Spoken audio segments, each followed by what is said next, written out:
बार्शी इथून खासगी वाहनातून मुंबईकडे नेण्यात येणारं जवळपास 700 गोणी तांदूळ बार्शी पोलिसांनी पकडलं। या प्रकरणी पुरवठा विभागाच्या वतीनं चौकशी सुरू आहे।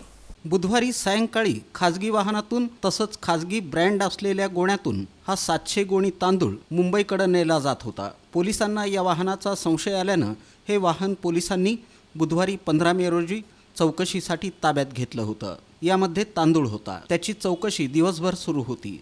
तो तांदूळ शासकीय आहे की खाजगी व्यापाऱ्याचा, या अनुषंगानेही पुरवठा विभागानं चौकशी सुरू केली। तसंच तो कोणत्या व्यापाऱ्याकडून भरण्यात आला आणि कुठं चालला होता याची ही सविस्तर चौकशी गुरुवारी रात्री उशिरापर्यंत सुरू होती। यामध्ये पोलिसांनी अद्याप गुन्हा दाखल केलेला नाही।